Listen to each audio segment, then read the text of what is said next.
హే everyone, నా ఛానల్లో most request video ఈ తోమాల అల్లకము. మరి కొత్తగా వచ్చిన ఫాలోవర్స్ కోసము మళ్ళీ ఇంకోసారి తోమాల అల్లకం అయితే చూపించేస్తున్నాను.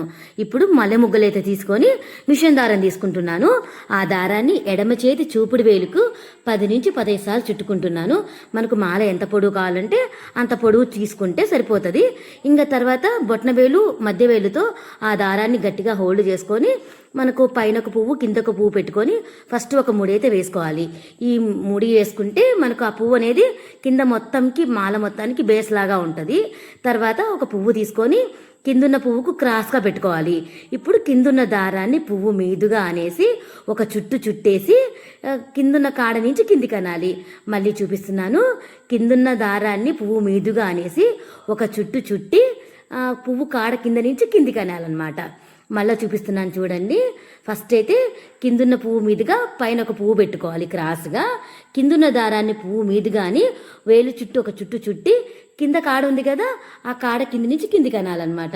ఇలా మనము వీడియో చూస్తూ ప్రాక్టీస్ చేస్తే కనుక మనకు ఖచ్చితంగా అయితే పర్ఫెక్ట్గా మాలైతే అల్లుకుంటాము. గట్టిగా 3-4 రోజులు ప్రాక్టీస్ చేస్తే చాలు పర్ఫెక్ట్గా మాలైతే అల్లుకోవచ్చు. అప్పట్లో నేను ఒక ఇంటర్మీడియట్ చదువుకునేటప్పుడు ఇది ప్రాక్టీస్ చేసేదాన్ని. అప్పుడు 10 రోజులు పట్టింది, వీడియో లేదు కాబట్టి. వీడియో చూస్తూ ప్రాక్టీస్ చేస్తే ఖచ్చితంగా 3-4 డేస్ కల్లా మనం పర్ఫెక్ట్గా నేర్చుకోవచ్చు. సో మొత్తానికైతే మాలైతే ఇలా అల్లేసాను. చూసారా ఎంత చక్కగా వస్తుందో. మొత్తం మాలంతా అల్లిన తర్వాత ఇలా ఉంటుంది. ఇంకా విచ్చుకున్న తర్వాత ఇంకా చాలా చాలా చాలా అందంగా ఉంటుందన్నమాట. వీడియో నచ్చిందా?